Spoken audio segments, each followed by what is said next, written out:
Good morning, venters. I hope you guys are having a beautiful start to your day. Guys, it's Thursday for you, which means you're probably not watching this video. You're probably watching the TV to see what's going on with the Hurricane Milton situation down in Florida. I have a lot of coworkers that live in different parts of Florida where the storm is not really supposed to directly affect them. But at the same time, almost all of them have family members that are in the direct line of this storm.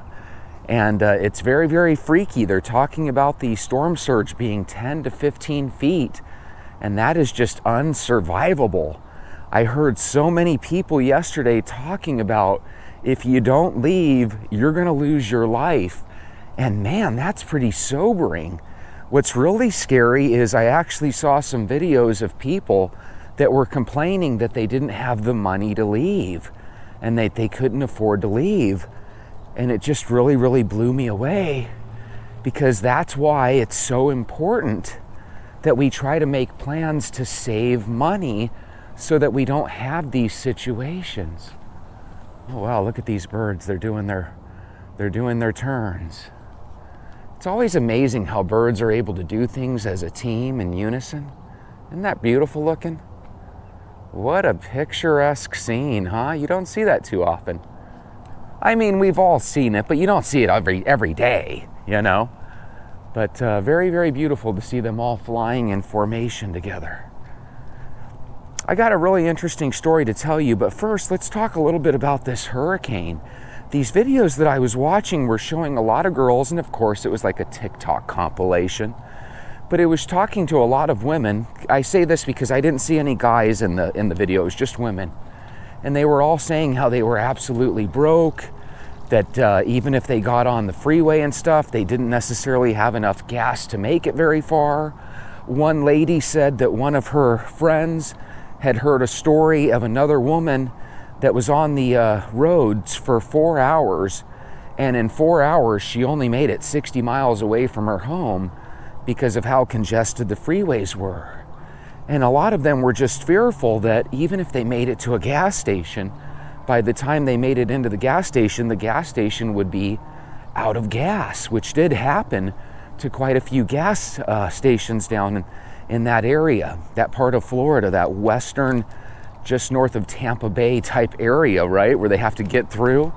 So apparently there's very little gas, there's a whole bunch of traffic. Now that was yesterday. You know, it usually doesn't take 24 hours to get out of a town, right? So hopefully most of them are gone, and hopefully out of the ones that are left, hopefully they have a second or third story to go to. The thing that's so freaky is that I was telling you guys with Hurricane Helene that they were showing people that were on top of their houses, and their houses were floating down the street kind of like a surfboard. And that hurricane, by the way, in this same area only had 6 feet of surge. So could you imagine? Good morning. Isn't that lovely, seeing a nice woman walking her poodle or whatever that dog is? But she wanted to say good morning. See, that's what happens when you say hello and good morning to people. Pretty soon they want to say good morning to you all the time, and that's a good, positive thing. But now let's get back to the negative shit. The negative shit is this storm is supposed to hit probably by 3 a.m. Thursday, so it's going to be hitting here. And now this day is so important that they get the last few people out of that area. I think every time there's a storm, you get these stubborn people, and they don't realize that They put a lot of pressure on everybody, because what's going to happen a day or two after the storm? They're going to have helicopters fly over. They're going to start seeing people on top of their homes and their roofs, and then people are going to have to rescue them. And here's the problem. We already told everybody that it's going to be extra hard for 911 services to do anything. So I don't think 911 services are going to do anything for these people. And it's not that they're bad and horrible for it. It's just, you know, you don't want people risking their lives in a Category 3 storm, which I believe is what it's expected to be as far as its strength level when it hits the the terrain, when it hits the land. Gosh, I'm really worried about these people. I'm sure you guys are too. What I'd be interested to see is, apparently the thing that really makes this storm a wild card is that usually when you have a storm coming up, everything is bolted down, right? You have plywood over all the windows and doors of buildings. This one's different. There are literally tons upon tons of debris that's out on the street from Hurricane Helene that they were never able to clear up. Hi, how are you? Hey, take note of this, guys. LeBeau has a gray shirt on. I don't know if you guys can see that, but she has a gray shirt on. By the way, this morning, I'm gonna officially declare it fall, because this morning feels like about 70 degrees. It feels a little cool, a little nippy out here, but it feels awesome. I feel like a guy that's been warm and he just walked into a room full of air conditioning. That's what it feels like. So absolutely beautiful, gorgeous day. I got a story that I want to share with you, because there's only so much you can talk about a storm that hasn't quite hit yet, right? Guys, imagine being arrested. And imagine, instead of you being a pain in the ass to the cops, you're very agreeable. You're being led into the back of the police car. And imagine you telling the officer, hey, in my pocket I have a wad of cash. Okay, the cop takes the wad of cash from you, continues to file your arrest information, right? You end up going through the procedure, you get a lawyer, you go in and out of the jail situation, but then you realize, hey, that cop that I gave my money to, he never said anything about the money and it never got returned. Well, here's the cool thing. That cop had a body cam on, so we're going to be able to figure out everything, but let me fill you in on the details. Okay, so on August 31st, a gentleman by the name of Carvion McGee was arrested for attempting to cash a check with a fake ID. He had $3,500 in his pocket. It was one of these wads. I've told you before that when I used to go to the casino a lot to play poker, it seems like 1 out of every 3 or 4 guys would have a big wad of cash. And every now and then you would hear a story of these guys going out after the casino and somebody following them and basically mugging them and taking their wad of cash. So I've never been a huge fan of people that are showing their money to other people. Number one, it's a braggadocious move. Number two, it's about the stupidest thing you can do, because I don't care if somebody's bigger, stronger, or even smaller and weaker than you. There's no reason why they can't bust out a gun or a knife and just take your shit. And when they take a wad of cash, good luck ever seeing that again. But in this situation, Carvion McGee gave the $3,500 wad of cash to the arresting police officer. The arresting police officer had his body cam on. They were speaking to Carvion's lawyer, and Carvion's lawyer said, hey, when you're going into jail for processing and you give a police officer your money, he's supposed to note that. In this case, the police officer who they left unnamed had his body cam running, so he saw all this and it was recorded. But this guy never ever told anybody about the $3,500 that he had taken. And by the way, this was in Highland Park, Michigan, and this arrest happened on August 31st, so about a month or so ago, month and a half ago. The reason I find this very disturbing is because, number one, I assume this guy is going to get his money back, whether it's from the city, whether it's from the Highland Park Police Department, or whether they ultimately get it from this officer. But here's what scares me. This officer probably has done this more than once. Whenever you do anything with an arrest, you're supposed to take a log of everything from the person you arrest. You know, hey, we got a set of keys here, we've got an extra t-shirt, we've got a pocket knife, we've got a gun, and oh, by the way, he's got a wad of $3,500 in $100 bills. Well, that was conveniently not mentioned. So what that tells me is that unless it's something internal, you know, where like he actually did mention it and it got erased, which it didn't, this falls right on the arms of the arresting officer. So why do I have a problem with this? Am I against bad people having their money yanked from them? Yeah, actually I am, because even bad people might have earned their own money, right? You don't want to be have your money stolen from by police officers. And by the way, we've heard this time and time again, right? There's a lot of times where police officers will all of a sudden have a really nice house, a really nice car, and then you find out that they're DEA agents, and a lot of times they get a hold of wads of cash from these arrests that they do.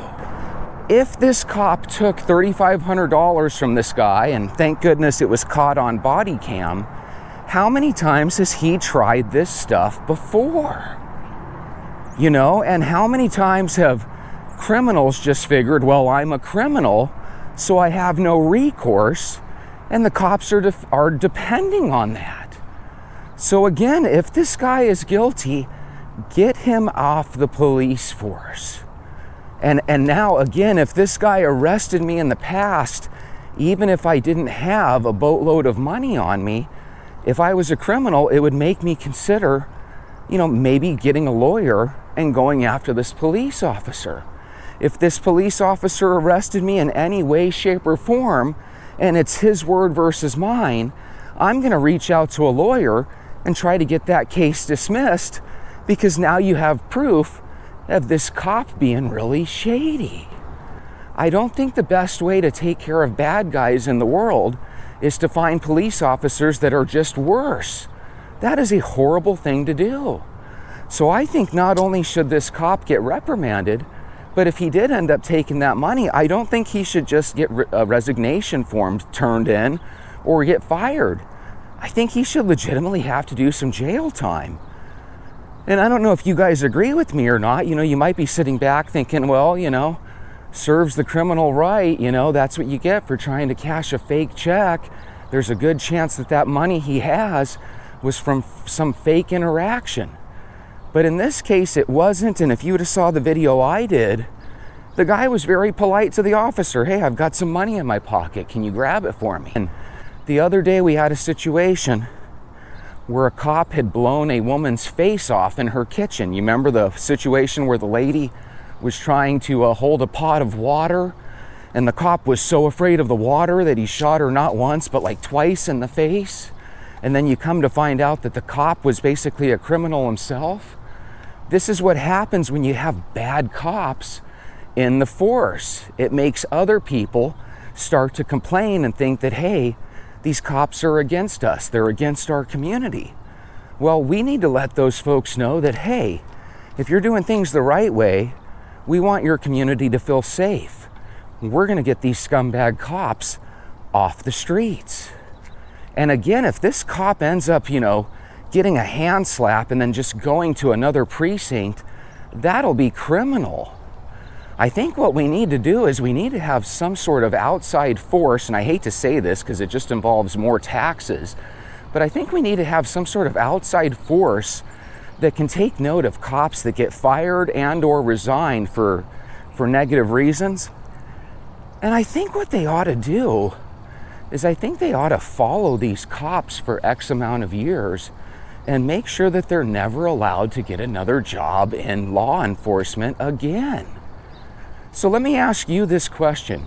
If a police officer or a sheriff or a police chief, if you have any inkling, or better yet, any proof that they're shady or a little bit above the law themselves, do you agree with me? They should have no place in law enforcement. You can't have criminals policing other criminals. That's what happens in the jails and prisons around this country.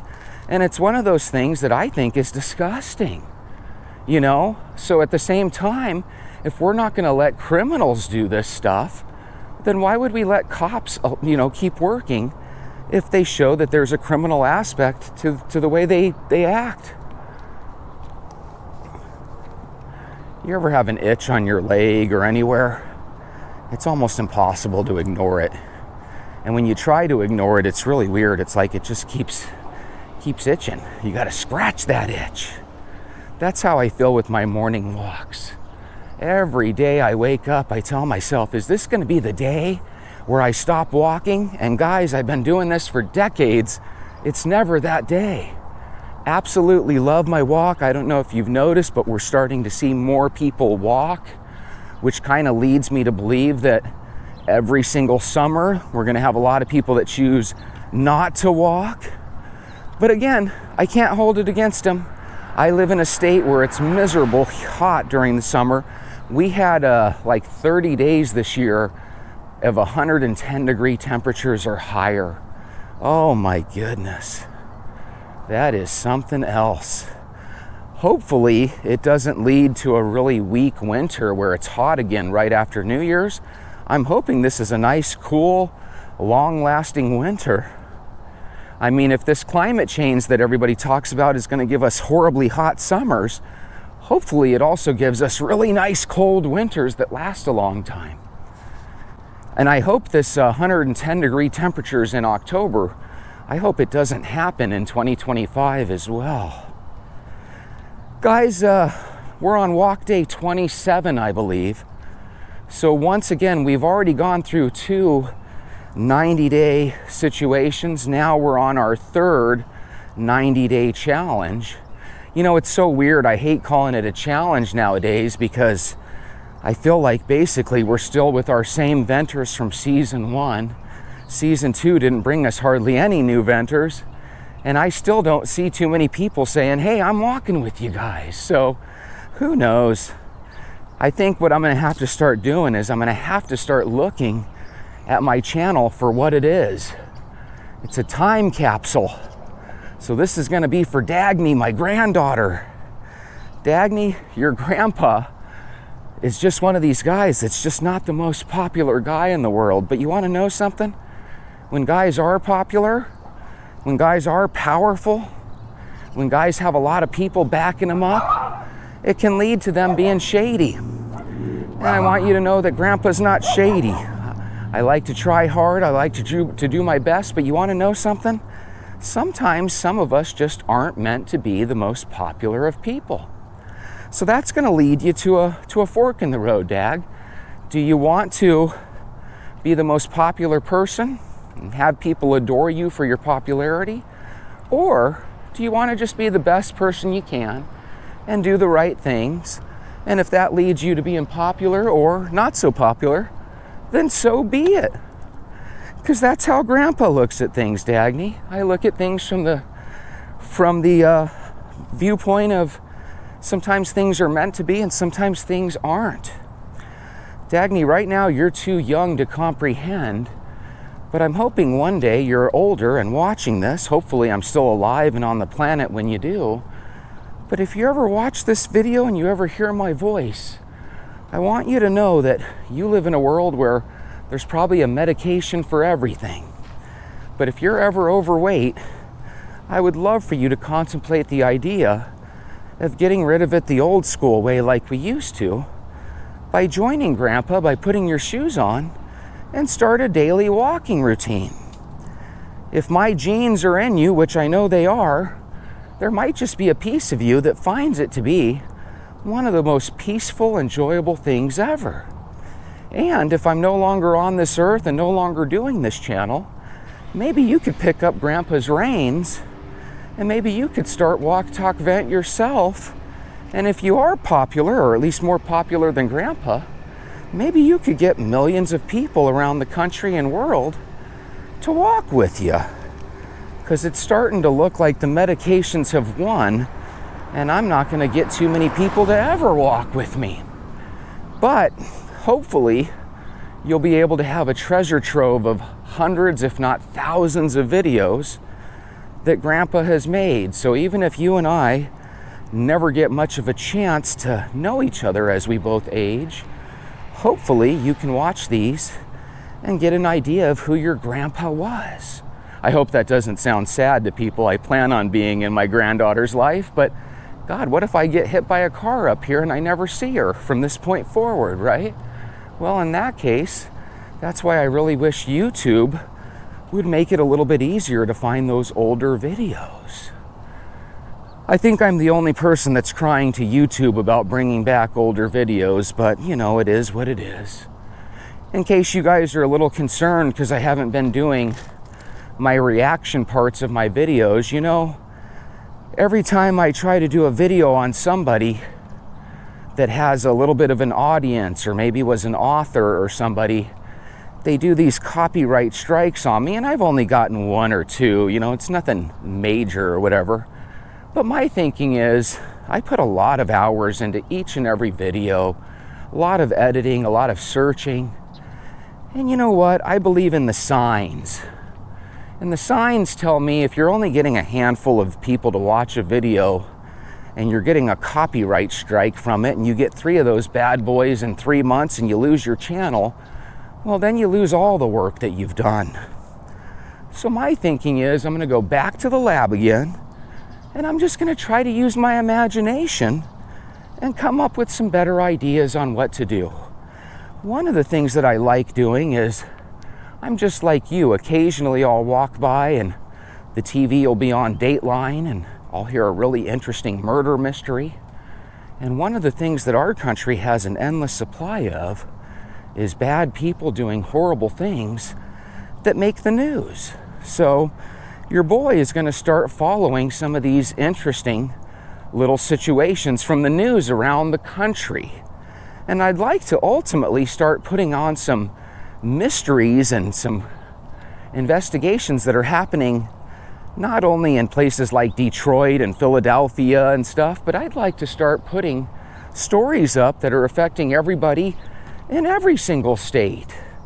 So if you live in Idaho or Wyoming, and you know of a really interesting case that's going on in your state, let me know, because when it comes to places like Idaho and Wyoming, we usually don't hear too much news from those states. See, that's what upsets me about these police that steal money from criminals, that do criminal things themselves, like the guy that shot the woman in the face. You make it where people don't trust the cops. You ruin the profession for good cops. And that's why you deserve to be punished. So again, this guy that took the $3,500, make him pay it back tenfold. You stole $3,500, here's a $35,000 fee. You're fired. This is a permanent record on your record. This is a permanent check mark. And now what we're going to have to do is spend millions of dollars to investigate your previous behaviors. I would literally take a look at the body cam for every arrest this guy ever made to see if he stole money. And if you're not willing to do that, then don't be surprised when the people don't trust your police agency. God, these things get me so irritated. They get me so irritated. Wouldn't it be great if cops were always good? Without a doubt, just always good. Now, I know you're saying, Jesse, that's mathematically impossible. We both agree with that. There's going to be bad apples. But when we find a bad apple, let's get rid of this slap on the wrist and just send them to another precinct. No, that's bullshit. And if you're a sheriff or you're somebody that's getting these people hired on in different locations, I consider you just as criminal. I'm telling you, isn't it crazy if we knew the truth about everybody? I bet you there'd be a lot of cops that would lose their jobs. There'd also be a lot of cops that you'd say, hey, this person's a legitimate good person, a good guy, a good woman, a good cop. We need to try our darndest to find these bad ones. These bad ones are ruining it for everybody. And then at the same time, we need parole boards and judges that when we do find legitimate bad people, we need to keep them out of society. I'm telling you, we are this close to having a society that is just so much better than the one we're stuck with. And the reason we're stuck is because there's so many people that just want to get ahead of the game by doing things the wrong way. Looks like somebody had a little fender bender this weekend, huh? That's always a bummer. You know, when you get hit from behind like that, it usually means because you stomped on your brakes and somebody hit you. Or it could be that you were at a red light and somebody behind you was on their darn cell phone and hit you. By the way, that happened to me once. I was at an intersection and I'm looking in my rear view mirror because I'm at a stoplight, and I see a person behind me and they're literally on their phone, and I can see as they're driving and they plow into the back of me. I could have hit the gas and gotten out of the way, but I saw that there was a lady in a vehicle in front of me, and I knew that I saw the accident ready to hit me, but I knew that the lady in front of me had no idea, so I just laid on my horn to kind of let everybody know, and I just let the lady hit me. So the lady in front of me probably has no idea that I just didn't want her to get hurt, but I just knew that if I at least saw the accident coming, I could brace for it. And all I kept thinking was, God, I hope my airbag doesn't come and knock me out or something crazy. But believe it or not, my airbag didn't deploy. I don't know why. Maybe it's because I got hit from the rear. Anyway, I want to wish you guys a wonderful day. There's always going to be bad cops, but I like to think that 99% of them are good. But let me know if you agree with me. If we find the 1% that are bad, we need to get them the hell out of there. Have a wonderful day. We'll see you tomorrow.